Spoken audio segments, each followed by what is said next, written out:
Good day nga pala sa inyo mga kabonsay, no? So mag-update lang tayo ng ating mga bantigi, no? Yung last video na pinakita ko kung saan nagtatanim tayo ng bantigi kasi gusto nating dagdagan ulit yung collection ng ating bantigi, no? So hindi applicable for this month, like bare months, kasi malamig. Hindi applicable na mag-hunt ng bantigi kasi mahirap silang buhayin, lalong-lalo na sa taglamig. So, itong ating bantigi, maganda sana to.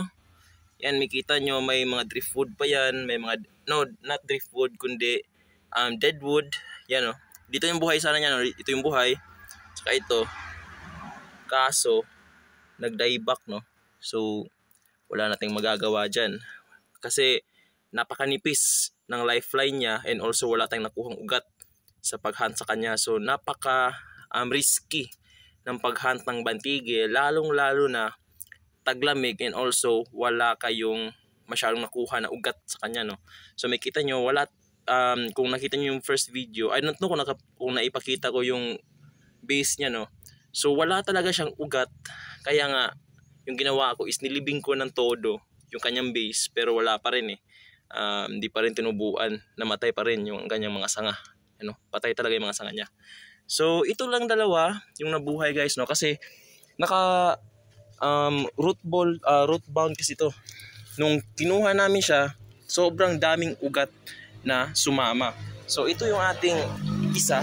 Yan. Papakita ko lang. Yan. So wala na masyadong magagandang materyales dito, no? So nagkaubusan na kasi nung pandemic, pinag-uubos nila kasi nga uso yung halaman. So naging uso rin yung bantigi. So yun yung nangyari, kahit hindi marunong mag-hunt, inuubos nila yung mga bantigi doon. So sayang lang talaga, sayang na sayang yung iba kasi nga yung pinagbentahan ng bantigi, hindi nila alam kung paano buhayin. So yung nakuha natin sa pag-hunt is di masyadong kagandahan. Actually ito pinagputulan nila, oh. Yan, iniwan nila to sa tabing dagat na ganito, no? Kahit nga sa pag-hunt, yung proper tools, may kita nyo, dapat lagari. Pero yung ginamit nila is itak. So hindi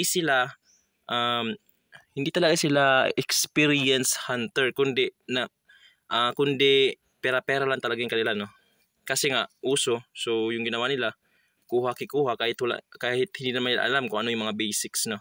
So yan, maganda yung napili ko dito. Kung bakit ko napili ito, yung dahilan is yung kanyang galaw. And also may base din yan, maganda yung base niya. Kaya kahit matagal, makita nyo, walang abang, walang sanga, purong trungko lang. So ito lang yung pagbabasehan natin and dito na tayo gagawa.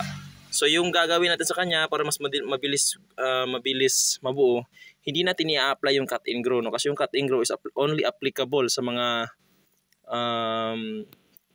yung mga kahoy na nasa bukirin, like tugas, argaw, and yung hibiscus, no? Kasi napakabilis nilang magpalaki ng sanga. Not like this bantigi, slow grower sila. So iba yung technique ng pagbobonsai sa kanila. Hindi yung cut and grow, kundi yung diretso mo na siyang ilalatag. Kasi sabay-sabay din naman niyang lalaki yung mga sangang yan pag pinalarga mo ng todo. So ito naman itong isa is meron siyang abang.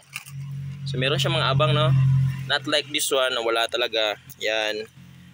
Yung hinabol ko lang talaga sa kanya is yung kanyang movement ng kanyang sanga. Ang kanyang trungko. So dito tayo yung banda sa isang to, which is slanting. Yan, o.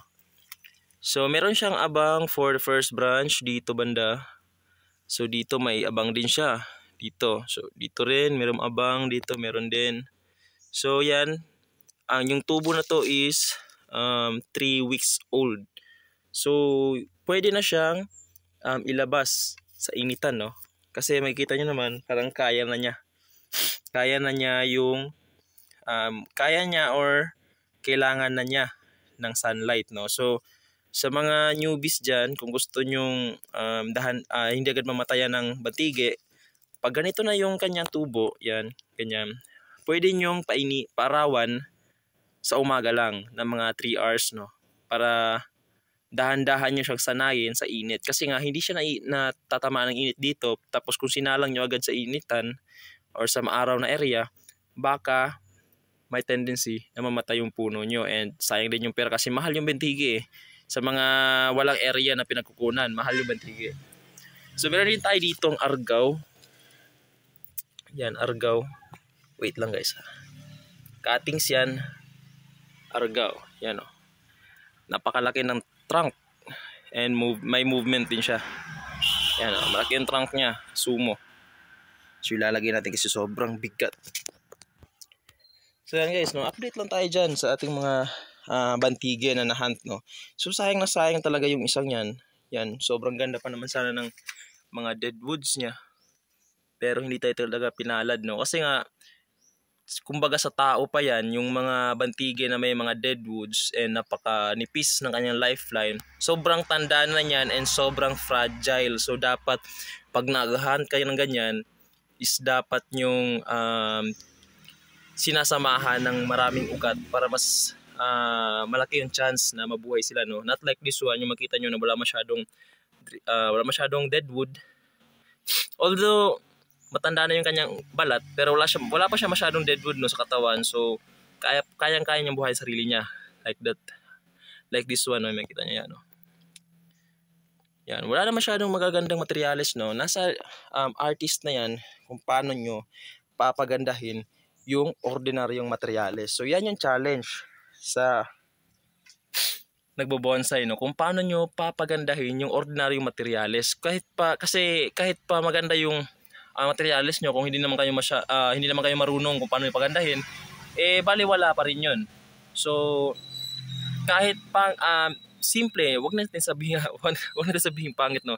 Kahit simple, kasi wala namang pangit na materyales sa magaling na artist. So tawagin na natin siyang simpleng materyales, kaya nating gawing sobrang ganda pag nabuo.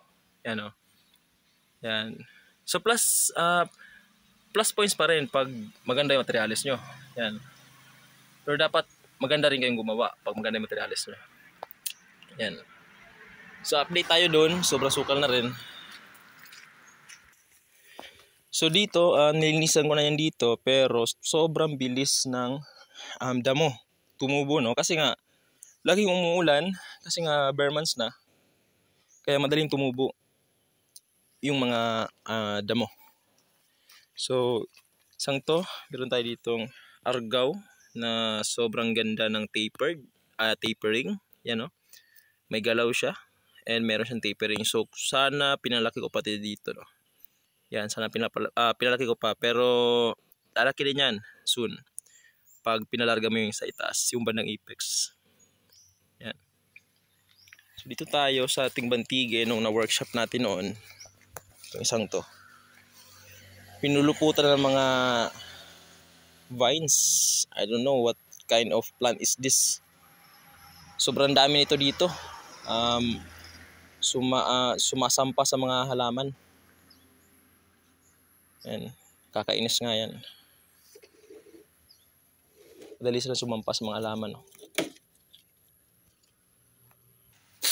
So ito yung sinasabi ko na diretso latag na pagkakagawa sa bonsai. Yan, no? Sa bantige. So diretso latag siya. Hindi ka na magpapalarga ng mga sanga or magpapalaki ng mga sanga, kasi nga over time lalaki din yan katagalan. So yung advantage niyan, ilalatag mo na lang yung mga sanga, kasi nga yung bantige natural siyang nagbibigay agad ng mga secondary branches kahit hindi ka mag-cutback, no. Pag tumubo yan, katulad dito, yan, oh. Pag tumubo yung bantige, yung kanyang sanga, makikita nyo na meron agad siyang mga secondary branches. So bakit nyo pa puputulin? Kasi nga yung iba, purpose nila, puputulin na yan and papalagayin yung dulo para lumaki daw to yung kanyang sanga. So bakit nyo siya puputulin kung papatubuin nyo naman ulit soon? So why not i-wire nyo lang agad and hayaan nyo mag-wild para lumaki yung kanyang sanga. Kasi lalaki din yan eh. Pag hinayaan nyo mag-wild yung sanga niya, lalaki din yan. Kahit hindi nyo pinutol yung mga secondary branches, kahit i-wire nyo lang agad yan. So ganyan kabilis. Actually mabilis. Sabi pa na nga ng iba na artist na bihasa na sa pagbabantige, napakabilis na mabuo is yung bantige pag alam mo kung paano nga ba siya i-bonsai. Yan. Kasi kung gagamitin mo yung technique sa kanya na cut and grow, talagang mapapatagal ka.